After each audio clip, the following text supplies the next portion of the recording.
Hey fly tyers, welcome back. My name is Matt and thank you for stopping by the channel. Now I've been looking for some new series to tie and I had an interesting idea recently. A couple of weeks ago I tied one of my own creations. I called this one the Squirrel Badger. Now I'd done that a couple months ago. We tied the Owl Camp Adams. Chris Webster sent me a picture of that one. We tied it up for the channel. But I've been thinking, a lot of you guys watching the channel out there have your own creations, have come up with your own flies. They work in your own waters. So why not do a series of, our own flies that we come up with? Now, Jim Vatter saw the Squirrel Badger and said, hey, I tied a streamer that looks very similar to that. I used it up on Haines Lake in Ontario. Did great for me up there. I brought it back down to Pennsylvania. Caught a lot of wild brook trout around here. Works well on the brown trout as well. So I said, hey, well, cool. What's it called? Send me a picture. He sent me a picture and said it doesn't have a name yet. I said, okay, well, it looks kind of like a shiner. Why don't we call it the Haines Lake Shiner? He said, yeah, great. I said, okay, I'll tie it and make a video of it. And that's what you're about to see tonight. So I'm asking you folks out there, if you've got any of your original fly patterns, hey, send them to me. I'll put a link in the description how to reach me through the website, or just leave a comment. I try to read all the comments and respond to them when I can. So yeah, I think it would be pretty cool to start a series of original flies that we in the community here and the folks that watch this channel have come up with. I think it can be fun. Let's give it a shot and start right now. There it is in the vise. This is a slight variant. You see the red rib.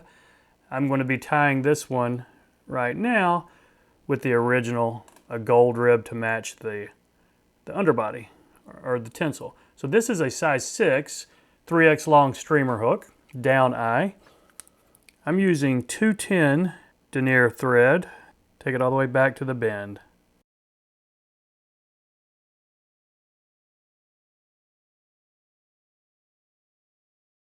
Okay, now for the tail and the gills, it's the same thing.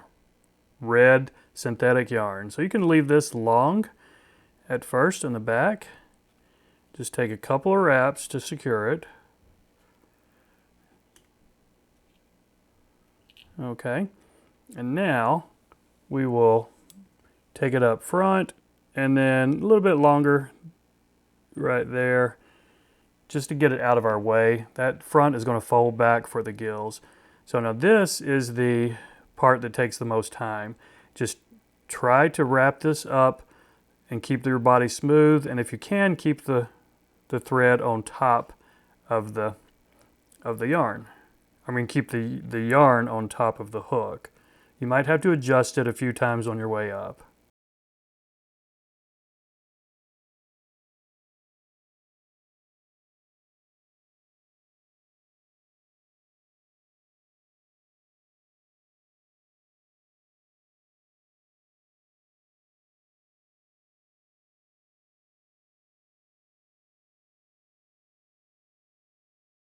Now that you got it up to the front, and one tip, you might want to take it just a little bit closer to the front than you think, or else you might end up with a head that is out of proportion and too big. So the next component is our wire rib. Again, I'm going with the gold on this one to match the tinsel underbody. So just catch that in with one wrap, and I'm going to tie it in parallel to the hook on my side here. Just open wraps right here with a tightest wrap or two on the back. Now bring your thread slightly up, give us a little room to catch in our tinsel. So I'm using mylar tinsel, gold on one side, silver on the other. This is a size 14. It's probably equates to a medium. Now, you could use a size 12, which would be a little bit bigger, but oddly enough, it would take fewer wraps to get the whole body covered, but I found it to be lumpier with the wider. So I'm catching it in toward the bottom, and I'm just going to take open wraps, back up. Hopefully your thread is still laying flat.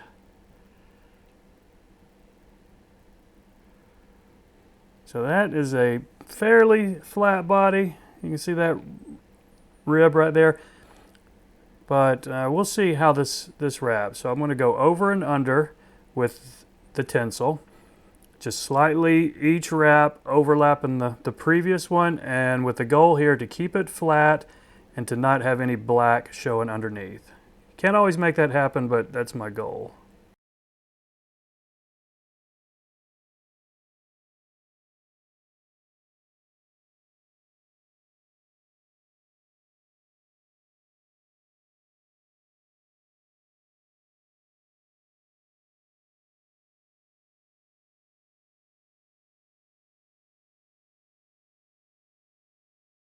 Okay, when you've got your tinsel body up to the front, catch it in and snip this off.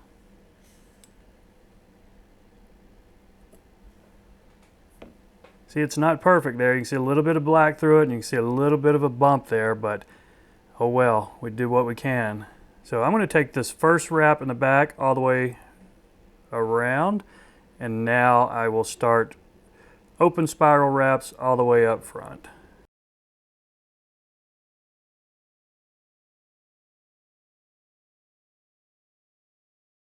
Okay, when you got that up to the front, a couple of wraps to secure this in.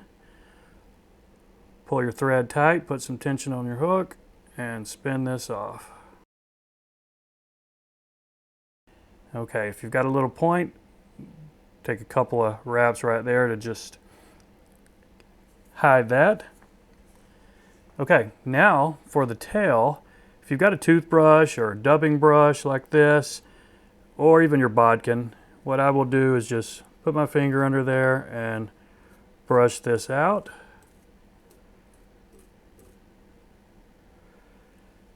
And then trim it to size. So I think that's brushed out enough. And you only want a little sliver, about like a black-nosed dace, so I'm going to cut it right there. And that's my tail. Now we have on the front, this is 3-strand yarn. So unwind these strands and then split them up. You're going to have 2 on one side. But before I do that, I'm going to go ahead and push them back. If you trim that middle one right now, you're going to end up with a lot of fluff going over the eye of your hook, which we kind of want to avoid. So, see that I've still got 3 separate strands. Now I'm going to take the top middle one and snip it off. Try to get it all. Okay. Now, these 2 on the side are the gills. So I will pull them down and keep them on the side. And cut them probably a little longer than you think because they will bounce back as soon as you cut them. So maybe right there. There we go. I think that's going to look fine. Okay, now when you're satisfied with your gills there, let's get the hackle on here. It's brown hen. Depending on how long you want the hackle to be, we're going to wrap a couple of wraps and tie it as a beard. You could tie it in from the tip.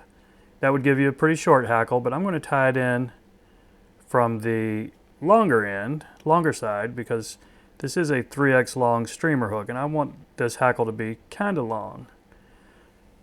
And now this is a very thin, fairly brittle hen feather, so you'll want to be careful doing your wraps because you could break it off right there if you put too much pressure on it. So I'm going to just carefully pull this back. And notice I left my thread right up here because I'm only doing 2 wraps. Not like a dry fly where I need the thread way forward to put a lot of wraps. So I've got 2 wraps right there. Still being careful. Now I will catch this in with 2 wraps before I snip off this excess feather.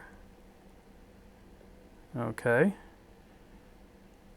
Release the hackle pliers, release the kraken, and get in here as close as you can get. Snip that excess feather off.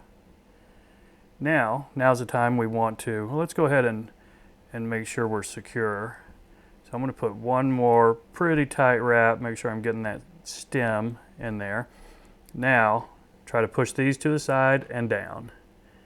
You might want to split them on top. And if you don't get them perfect, it's not a big deal. See, most of them are coming off to the side. I'm going to push them to the side and down and take a few wraps back right here. Really locking these fibers in. Maybe one wrap over the top. Okay, now take a look at that. Is that coming off as a beard? Yeah, I think so. We've got one rogue barb sticking out right here. Let's go ahead and snip that. Now let's get the wing on here. This is what really makes the fly cool. I am using Indian saddle, and this is badger color. I guess if you wanted to use make it a lighter, you could use a badger color, but I've got two feathers here, and I'm going to put their dull sides together right there, line up the tips, and I've already prepared this one, so these are already the size that I want for the most part. We'll double check it. Maybe just pull out a couple of extra on the bottom. Might make it a little easier to tie it in flat. So get your length. It's about where we want it right there. Now I'm going to put a couple of loose wraps and then check my position, make sure I'm still kind of vertical coming off the top. I think that looks good right there. Now I'm going to hold this and put a tighter wrap right there, right on top of those previous two wraps.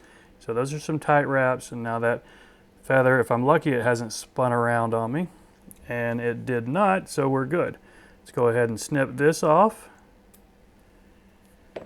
and I'm going to spin my thread clockwise to tighten it up a little bit, go right back up to the eye, behind the eye, and then build this little ramp. We got some crazy thread fibers right there, but you know what? We'll be able to bury that with our head cement. We're ready for the whip finish. I'm going to do maybe 4 turns right here. Just don't want this head to get too much bigger on me. Now I'll show you what we can do next. Oh, and I cut a couple of those fibers on the beard. Oh well, we still got enough. Okay, now this is probably the coolest tool I've bought in a while, this Wapsi UV resin or head cement dispenser. It makes it so easy to put your head cement on. You can put a drop on it, and then you can basically use this thing as a bodkin. I'm not putting any more head cement on it that first drop. I'm just kind of spinning it around to make sure I get everything coated. I'm going to try to get those fibers right there in that head cement, and I think that is good enough. So put your torch on it, give it a little spin, and the Haines Creek Shiner is done. Now we could have fluffed these out just a little bit more, but you can still do that. So anyway, I appreciate you watching, folks, and we'll see you next time.